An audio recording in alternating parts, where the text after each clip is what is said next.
सौतेली माँ को बचाने वाली सौतेली बेटी। तडोबा जंगल में टोनी नाम का गोरैया था।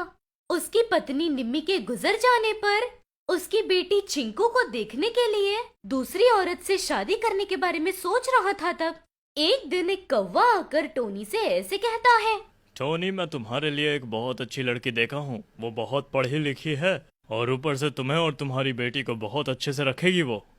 नहीं दोस्त, मैं अपनी ही तरह जिंदगी में अकेली रहने वाली औरत से ही शादी करना चाहता हूँ। इसलिए कोई विधवा औरत है तो बता दो। ऐसी औरतों को जिंदगी का मतलब अच्छे से पता होता है। ऐसे कहने पर कौवा वहाँ से चला जाता है। दूसरी तरफ टोनी की बेटी चिंकू गोरैया मरी हुई अपनी माँ निम्मी गोरैया के फोटो के पास बैठकर ऐसे कहती है, माँ तुम नहीं हो फिर भी मैं पापा को सब कुछ टाइम पर बना कर देती हूँ। मैं एकदम गुड गर्ल बनकर रह रही हूँ। तुम सब देख रही हो ना माँ। ऐसे बात करते वक्त टोनी देखकर मन में ऐसे सोचता है, बेचारी इस बच्ची को माँ की कमी बहुत महसूस हो रही है। जल्द से जल्द उसके लिए मुझे एक माँ ले आनी होगी। बढ़ती बच्ची को माँ की बहुत जरूरत होती है। ऐसे सोचता है।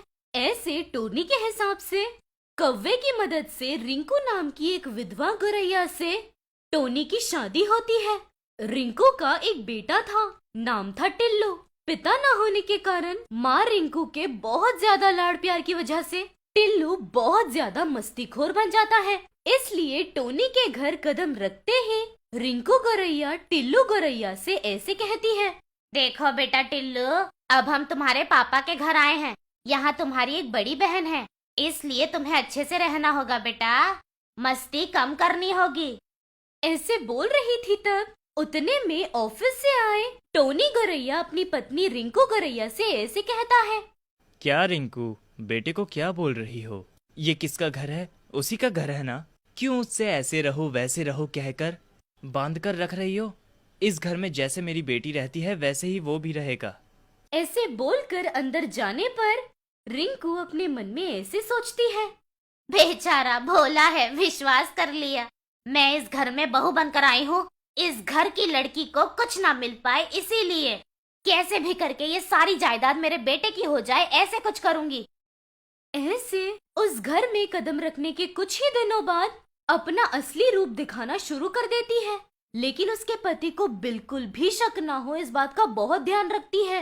एक दिन रिंकू गोरैया अपने बेटे टिल्लू से ऐसे कहती है, देखो बेटा, तुम्हारे पापा की बेटी है ना चिंकू, उसे किसी न किसी तरह परेशान करके वो तुम्हें मारे, ऐसा कुछ करो, तब आगे की कहानी मैं देख लूंगी।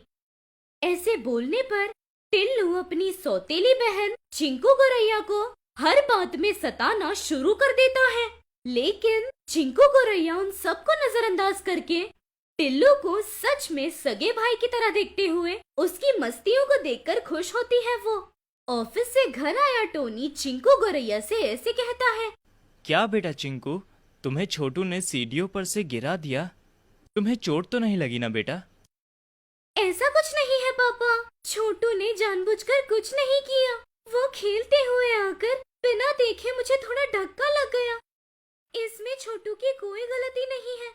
वैसे आपको ये बात किसने बताई पापा?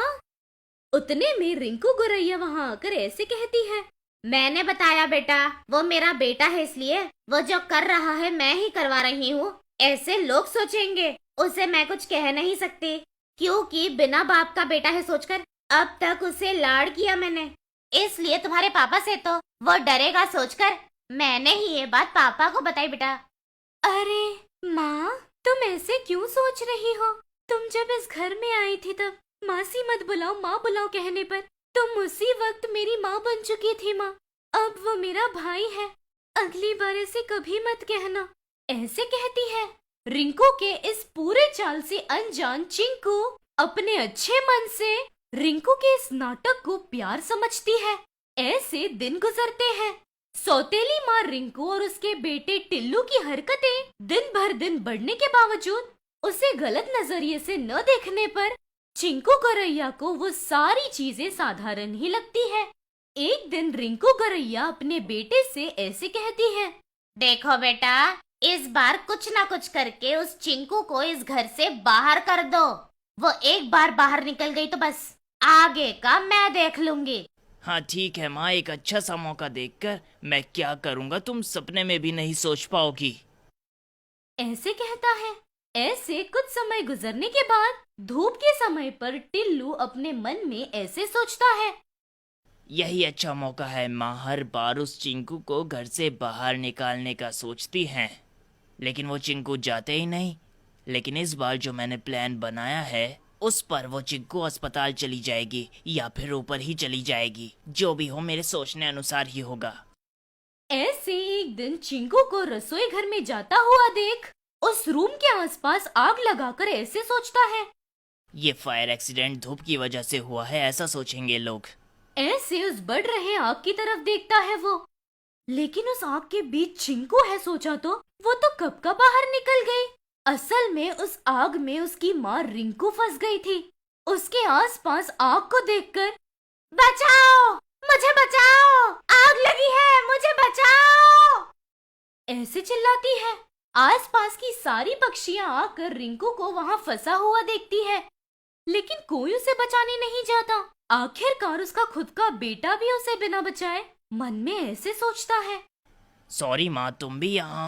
मुझे ये नहीं पता था, अब आग बहुत बढ़ चुकी है, अगर तुम्हारे लिए आया तो मैं भी जल ही जाऊंगा।